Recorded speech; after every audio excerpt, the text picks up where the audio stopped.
तो साथियों, आज के इस वीडियो में हम लोग बीपीएससी टीआरई 3 में पूछे गए हिस्ट्री के कुल 40 प्रश्नों को कवर करने वाले हैं। अगर आप बीपीएससी टीआरई 4 को टारगेट कर रहे हैं तो प्लीज़ इस वीडियो को शुरू से लेकर अंत तक देखिएगा, 100% हेल्पफुल साबित होगा।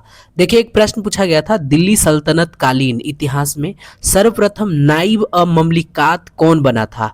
तो देखिए, नाइब ममलिकात का जो पद सृजित किया था वो किसके द्वारा? तो बहराम शाह के द्वारा 1240 ईस्वी में सृजित किया गया था। और सबसे पहले अगर किसी व्यक्ति को दिया गया इस तरह के पद तो एतगीन को दिया गया, इख्तियारुद्दीन एतगीन। एतगीन याद रखिएगा, इतना बड़ा नाम याद रखने का कोई ज़रूरत नहीं है।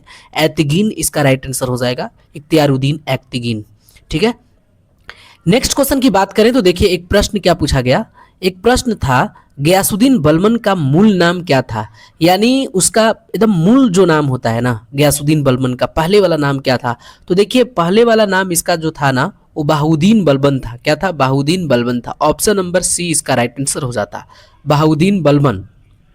ठीक है, नेक्स्ट क्वेश्चन की बात करें तो देखिए, एक प्रश्न क्या आया था? एक प्रश्न आया था, नाइब ममलिकात। देखिए, इससे दो क्वेश्चन आ गया। फर्स्ट क्वेश्चन भी इसी तरह के आया था जो कि आराम शाह के द्वारा जो बनाम मतलब बहराम शाह के द्वारा इसको लाया गया था। तो इसको याद रखिएगा, नाइब ममलिकात के पद पर बलबन को हटाकर किसको बहाल किया गया था? तो देखिए, सबसे पहले तो पद इसको एतगीन को दिया गया था नाइब ममलिकात का, लेकिन उसके बाद बलबन को भी मेरे प्यारे साथियों इस तरह के पद को दिया गया था, लेकिन उसको हटा करके इमाउद्दीन रेहान को दिया गया था। किसको दिया गया था? इमाउद्दीन रेहान को दिया गया था। इसको याद रखिएगा, 1200 मेरे प्यारे साथियों 53 ईस्वी में। ठीक है, 1253 ईस्वी में इसको हटा दिया गया और रेहान को दिया गया। हालांकि नाइब ममलिकात जो है, इस पद को सृजित करने वाला व्यक्ति का नाम बहराम शाह था, जो 1240 में इस पद को सृजित किया था। ठीक है, नेक्स्ट क्वेश्चन की बात करें तो देखिए, एक प्रश्न क्या पूछा गया? एक प्रश्न आया था, बलबन ने अपने सहधर्मी को आज्ञाकारी बनाने हेतु सिक्कों पर क्या खुदवाया था? तो देखिए, अपने सहधर्मी को आज्ञाकारी बनाने के लिए उसने मेरे प्यारे साथियों अमीर उल मोमनी, मतलब इस तरह से पद दिया था, नासिर अमीर उल मोमनी इसका राइट आंसर होगा, ना तो बी ना तो सी। ऑप्शन नंबर ए आपका राइट आंसर हो जाएगा, नासिर अमीर उल मोमनी। ठीक है, बलबन ने अपने सहधर्मी को आज्ञाकारी बनाने के लिए नासिर अमीर उल मोमनी हेतु सिक्कों पर खुदवाया था। तो इस चीज को याद रखिएगा। नेक्स्ट क्वेश्चन मेरे प्यारे साथियों देख सकते हैं कहां से क्वेश्चन पूछा है, कितने डीप क्वेश्चन पूछे हैं। ममलुक यानी दास वंश का अंतिम शासक पूछा। तो देखिए, दास वंश का जो अंतिम शासक था वो कैमूर्स था। ऑप्शन नंबर ए हो जाएगा, कैमूर्स। क्या? कैमूर्स। ऑप्शन नंबर ए इसका राइट आंसर हो जाएगा। ठीक है, नेक्स्ट क्वेश्चन की बात करें तो देखिए, एक क्वेश्चन क्या पूछा? एक क्वेश्चन मेरे प्यारे साथियों आया, किस राजपूत शासक के दरबार में अकबर का जन्म हुआ था? तो देखिए, आपको पता होगा कि अकबर का जो जन्म हुआ है वो 1542 ईस्वी में हुआ है। और अमरकोट के किला में एक राजा थे जिसका नाम था राणा वीरसाल, और वीरसाल के महल में ही अकबर का जन्म हुआ था। तो ऑप्शन नंबर सी आपका राइट आंसर हो जाएगा, 1542 में हुआ था। ठीक है, नेक्स्ट क्वेश्चन की बात करें तो देखिए, एक प्रश्न क्या पूछा गया, किस स्थान पर अकबर का राज्यारोहण हुआ? तो देखिए, कालानौर में हुआ था इसका राज्यारोहण। कहाँ? कालानौर में। चूंकि बैरम खान ने 1556 ईस्वी में कालानौर पंजाब में एक ईंट के चबूतरा पर 13 वर्ष की उम्र था उस समय अकबर का, उस समय राज अभिषेक करवाया था। तो याद रखिएगा, कालानौर पंजाब के अंदर है। ठीक है, और कौन दिलवाया था? तो बैरम खान ने 1556 में। कब? 1556 में। ठीक है, 1556 में याद रखिएगा। जन्म हुआ था 1542 में, लेकिन 1556 में राज्यारोहण करवाया। मात्र 13 वर्ष का उम्र था। ठीक है, एक तरह से बोलिए तो नाबालिग था। ठीक है, कालानौर में बैरम खां के द्वारा। नेक्स्ट क्वेश्चन की बात करें तो देखिए, एक प्रश्न क्या पूछा गया? एक प्रश्न पूछा गया, अकबर का अंतिम विजय किस पर था? तो देखिए, अकबर जो है, अकबर 1601 में खानदेश के असीरगढ़ किले के खिलाफ लड़ाई लड़ा था। तो असीरगढ़ इसका राइट आंसर हो जाएगा। ठीक है, असीरगढ़, या माने कि 1601 में, मानिए 1601 में असीरगढ़ जो कि अकबर का अंतिम विजय था। ठीक है, खानदेश के असीरगढ़ में। तो इस तरह के याद रखिएगा क्वेश्चन। देखिए, कितने डीपली क्वेश्चन पूछे गए थे।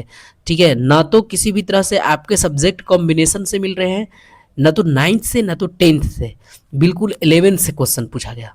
ठीक है, अकबर ने महजर की घोषणा किस वर्ष किया? तो देखिए अकबर ने मजहर की घोषणा की बात है तो मेरे प्यारे साथियों 1579 में हो जाएगा।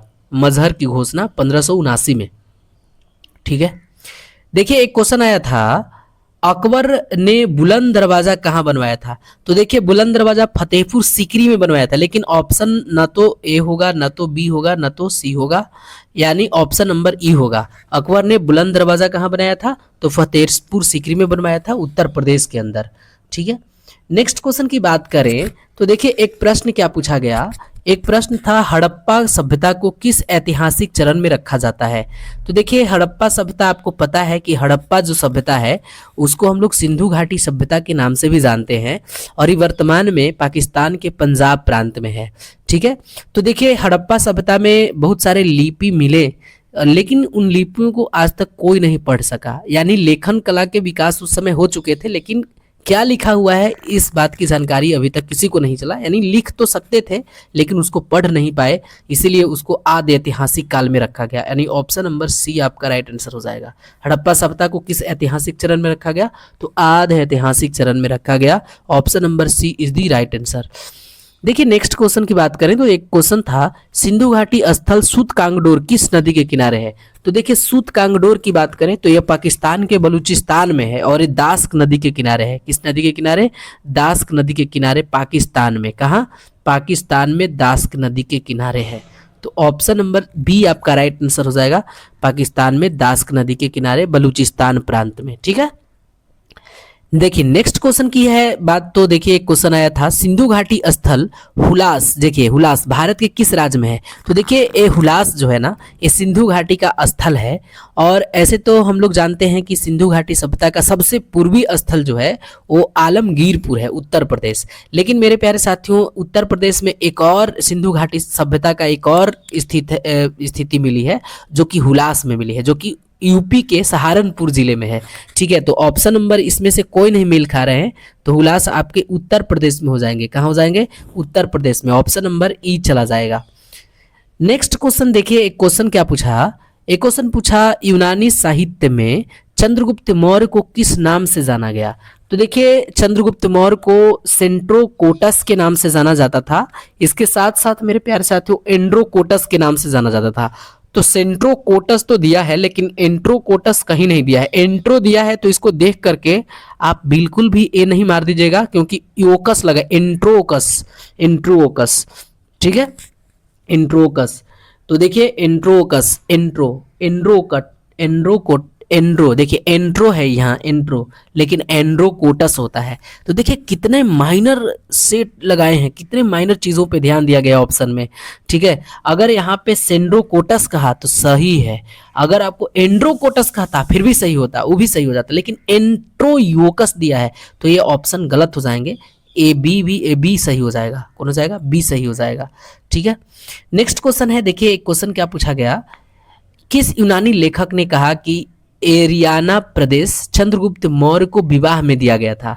तो आप सभी लोगों को पता है कि जब सिकंदर महान के जो सेनापति था सेल्यूकस निकेटर, उसके साथ चंद्रगुप्त मौर्य का युद्ध हुआ था और सेल्यूकस निकेटर ने अपनी बेटी हेलेना की शादी चंद्रगुप्त मौर्य से किया था और बदले में चंद्रगुप्त मौर्य ने उसे 500 हाथी भी दिया था। लेकिन हुआ था कि दहेज में चंद्रगुप्त मौर्य को पूरा अफगानिस्तान, पूरा पाकिस्तान वगैरह, हेरोडेसिया ये सब चीज़, यानी जो मगध का शासक था, चंद्रगुप्त मौर्य का शासन था, वो बिल्कुल हिंदकुश पर्वत तक पहुंच चुका था। तो एक लेखक है, यूनानी लेखक जिसका नाम है जस्टिन, उन्होंने चंद्रगुप्त मौर्य के बारे में बोला कि एरियाना प्रदेश जो है चंद्रगुप्त मौर्य को विवाह के जो दहेज होते हैं उसमें मिला था। तो जस्टिन ने इस बात को कहा था। किसने कहा था? जस्टिन ने कहा था इस बात को। इस चीज को हमेशा याद रखिएगा, Justin is the right answer. Next question मेरे प्यारे साथियों, देखिए एक प्रश्न क्या पूछा गया, एक प्रश्न पूछा गया था अशोक को बुद्ध धर्म में दीक्षित करने का श्रेय किसे है? तो देखिए अशोक को यहाँ पे आपका ना, यहाँ पे निग्रोथ भी है, मोगलीपुत्तिस भी है और उपगुप्त भी, यानी सभी के सभी तीनों हो जाएंगे यहाँ पे, तीनों के तीनों हो जाएंगे, राइट आंसर हो जाएगा तीनों। यानी अशोक को सब ने, निग्रोथ, मोगलीपुत्तिस, उपगुप्त सभी ने ज्ञान दिया है। तो ऑप्शन नंबर डी आपका राइट आंसर हो जाएगा। देखिए 17 नंबर क्वेश्चन क्या पूछा गया, अशोक ने अपने शासन के किस वर्ष बोध गया की यात्रा किया? तो देखिए अशोक जब अपने शासन के 10वें वर्ष में था तो बोध गया की यात्रा किया था, चूंकि वहां पे बुद्ध भगवान से वो मिलना चाहता था। ठीक है, तो बुद्ध भगवान तो उस समय होंगे नहीं, तो वहाँ के दर्शन किए। ठीक है, तो अशोक ने अपने शासन के 10वें वर्ष में बोध गया था, याद रखिएगा। नेक्स्ट क्वेश्चन की बात करें तो देखिए नेक्स्ट क्वेश्चन मेरे प्यारे साथियों क्या है, किस लघु शिलालेख में अशोक ने त्रिरत्न बुद्ध धम्म और संघ में अपना विश्वास प्रकट किया है? तो देखिए भाब्रू अभिलेख जो कि राजस्थान से मिले हैं, तो भाब्रू अभिलेख में इस तरह से अशोक ने कहा कि बुद्ध धर्म और संघ में मैं विश्वास करता हूं। तो भाब्रू अभिलेख आपको राजस्थान में मिलेगा। एक मास्की अभिलेख है, तो मास्की अभिलेख मेरे प्यारे साथियों कर्नाटक में मिलेगा, और गुर्जला अभिलेख जो है वो मध्य प्रदेश के दतिया जिला में मिलेगा। ठीक है, तो मास्की आपको कर्नाटक में मिलेगा। कहाँ?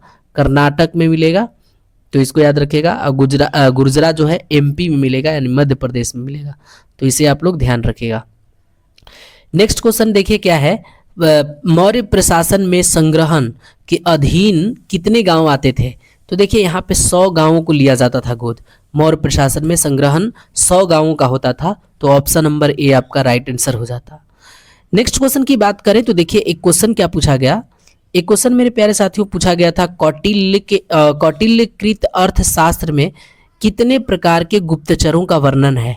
तो देखिए 2 प्रकार के गुप्तचरों का वर्णन है। एक तो संस्था होता था, वो गुप्तचर का ही काम करता था, और एक संचार होता था जो कि गुप्तचर का ही काम करता था, चिट्ठियां पहुंचाने का काम करता था। ठीक है, तो 2 प्रकार के, ऑप्शन नंबर ए।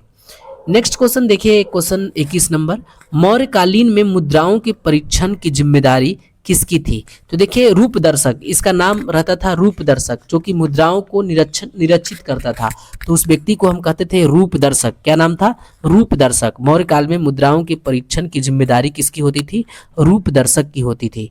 ठीक है, नेक्स्ट क्वेश्चन मेरे प्यारे साथियों देखिए क्वेश्चन क्या पूछा गया, मौर्य शासन में हिंदी के किस महीने से वित्तीय वर्ष प्रारंभ हुआ?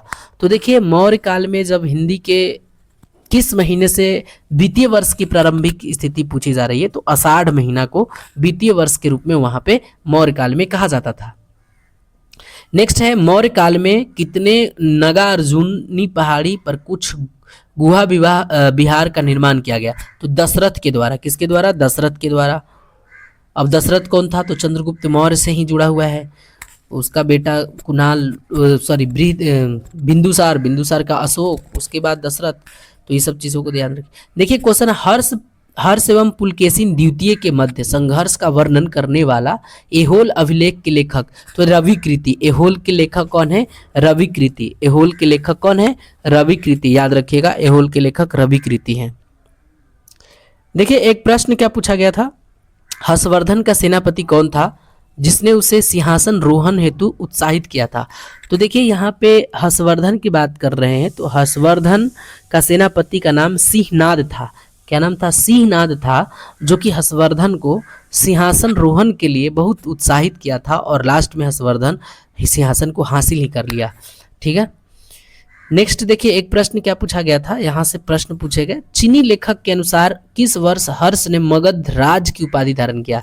तो देखिए यहाँ पे 636 ईस्वी में, लेकिन यहाँ पे ऑप्शन में नहीं था, तो ऑप्शन नंबर ई चला जाता। ऑप्शन नंबर ई, चीनी लेखक के अनुसार किस वर्ष हर्ष ने मगध राज की उपाधि धारण किया था? 636 ईसा पूर्व में। ठीक है, तो इसको ध्यान रखिएगा। नेक्स्ट क्वेश्चन की बात करें तो देखिए हैन सांग के अनुसार बिहार के किस स्थान पर एक पीतल का विहार बनाया गया था? तो यहाँ पे पीतल का विहार के बारे में पूछा है, तो नालंदा को इसका राइट आंसर हो जाएगा, नालंदा। ठीक है, देखिए एक प्रश्न क्या पूछे गए, एक प्रश्न पूछा गया, कितने महीने तक हैन सांग नालंदा ठहरा और अध्ययन किया? तो देखिए यहाँ पे ये जो 15 माह है, लेकिन यहाँ पे 15 महीना कहीं नहीं है, 14 महीना है, तो 14 महीना नहीं होगा, तो ऑप्शन नंबर ई चला जाएगा, 15 माह ठहरा था। ठीक है, नेक्स्ट क्वेश्चन की बात करें तो देखिए एक प्रश्न, गुप्त काल में नालंदा विश्वविद्यालय का संस्थापक कौन था? तो देखिए गुप्त काल में नालंदा विश्वविद्यालय के संस्थापक कौन था भाई? तो कुमारगुप्त था, और कुमारगुप्त ऑप्शन में है नहीं, तो ऑप्शन नंबर ई चला जाएगा। ठीक है, कुमारगुप्त, नालंदा विश्वविद्यालय कुमारगुप्त। ठीक है, नेक्स्ट क्वेश्चन की बात करें तो देखिए एक प्रश्न क्या पूछा गया, सर्वप्रथम किस चोल शासक ने सिंहल नरेश महेंद्र पंचम को उसकी धरती पर आधारित उसकी धरती पर पराजित किया था? तो राजेंद्र प्रथम किया था। कौन किया था? राजेंद्र प्रथम। देखिए क्वेश्चन के लेवल क्या है, क्वेश्चन थोड़ा सा डीपली पूछा था, ठीक है। नेक्स्ट क्वेश्चन देखिए, एक क्वेश्चन क्या पूछा, एक क्वेश्चन पूछा किस चोल शासक ने गंगोकोंड चोलपुरम नामक एक नई राजधानी स्थापित किया था? तो यहाँ पे आपको पता है कि इसका जो राइट आंसर होने वाला है, और राइट आंसर होने वाला है राजेंद्र प्रथम। क्या? राजेंद्र प्रथम, ठीक है। देखिए मेरे प्यारे साथियों, एक क्वेश्चन क्या पूछा गया, एक क्वेश्चन पूछा गया किस चोल शासक ने अपनी राजधानी में राजराजेश्वर मंदिर का निर्माण करवाया? तो राजराज प्रथम, राजराज प्रथम ने करवाया, ठीक है। नेक्स्ट है देखिए, एक क्वेश्चन क्या पूछा गया, किस चोल शासक को समकालीन लेख में चोल नारायण कहा गया? तो राजधीराज, राजधीराज को, किसको? राजधीराज को कहा गया। नेक्स्ट क्वेश्चन है देखिए, नेक्स्ट क्वेश्चन क्या कहा गया, सर्वप्रथम इल्तुतमिश को कहाँ का गवर्नर बनाया गया था? तो ग्वालियर मध्य प्रदेश में पड़ता है। और आपको इल्तुतमिश के बारे में कुछ जानकारी है तो हमें बता दीजिए कमेंट करके। सबसे पहले इल्तुतमिश को ग्वालियर का ही गवर्नर बनाया गया था। देखिए नेक्स्ट क्वेश्चन है, देखिए यहाँ पे क्या, किस स्थान पर इल्तुतमिश ने गजनी के ताजुद्दीन यल्दौज को बुरी तरह पराजित एवं बंदी बना लिया था? तो तराइन के प्रथम युद्ध में, हरियाणा, ठीक है, याद रखिएगा। 36 नंबर क्वेश्चन है, इल्तुतमिश को खरीदने में कुतुबुद्दीन को कितना खर्च करना पड़ा? तो 1 लाख चीतल, कितना? 1 लाख चीतल खर्चा किया था पैसा, ठीक है, जिसमें कुतुबुद्दीन को खरीद लिया था। नेक्स्ट क्वेश्चन देखिए क्या है, किस वर्ष बगदाद के खलीफा ने इल्तुतमिश को मान्यता प्रदान किया था? तो देखिए फरवरी 1929 की बात है, और फरवरी 1929 में बगदाद के खलीफा ने इल्तुतमिश को मान्यता दे दिया था। तो याद रखिएगा, इल्तुतमिश ग्वालियर का पहले गवर्नर नियुक्त किया गया था। नेक्स्ट है, दिल्ली में कुव्वत उल इस्लाम मस्जिद का निर्माण किसने करवाया था? तो कुतुबुद्दीन ऐबक इसका राइट आंसर हो जाएगा। दिल्ली में कुव्वत उल इस्लाम मस्जिद का निर्माण किसने करवाया? तो कुतुबुद्दीन ऐबक, कुतुबुद्दीन ऐबक। देखिए 39 नंबर क्वेश्चन की क्या पूछा, दिल्ली सल्तनत के इतिहास में किस अवधि को चालीसा का शासन काल कहा गया? तो 1213 से 1236 से 1266, 1230 साल तक, ठीक है, तो याद रखिएगा। नेक्स्ट क्वेश्चन की बात करें तो देखिए 9, 10 के हैं। नेक्स्ट क्वेश्चन, किस सुल्तान के अधीन नाइब ए ममलिकात का नया पद सृजित किया गया था? तो मुइजुद्दीन बहराम शाह, बहराम शाह मैंने बताया था शुरू में ही, तो इससे 3 क्वेश्चन पूछे गए, ठीक है। नाइब ए ममलिकात से कितने प्रश्न पूछे गए? 3 प्रश्न पूछे गए। तो देखिए 9, 10 के थे क्वेश्चंस जो कि आपको बीपीएससी टीआरई 3 में पूछे गए थे। मेरे प्यारे साथियों 9, 10 से क्वेश्चन बहुत कम ही देखने के लिए मिला था। यहाँ पे 6, 7, 8 से क्वेश्चन था, और 11th से क्वेश्चन था। 12th से भी क्वेश्चन बहुत कम इसमें देखने के लिए मिला। और कॉम्बिनेशन होता है 40 नंबर, आपको हिस्ट्री या अन्य सब्जेक्ट लेना ही होता है 40-40, और 40 तो जनरल सब्जेक्ट होता है जो सबके लिए होता है। तो इस तरह से आप लोगों को क्वेश्चन पूछा गया था, और इस तरह से आप लोगों को तैयारी करना है। तो लेवल क्या था क्वेश्चन का? बिल्कुल अच्छी लेवल की क्वेश्चंस थी। तो अगर आप चैनल पे नए हैं तो प्लीज़ चैनल को सब्सक्राइब कर लीजिएगा, ताकि इसी तरह के और भी वीडियोस जब मैं लाऊं तो सबसे पहले आपके पास ही नोटिफिकेशन पहुंचे। तो चलिए आज के लिए बस इतना ही, मिलते हैं हम लोग नेक्स्ट वीडियो में, तब तक के लिए टेक केयर।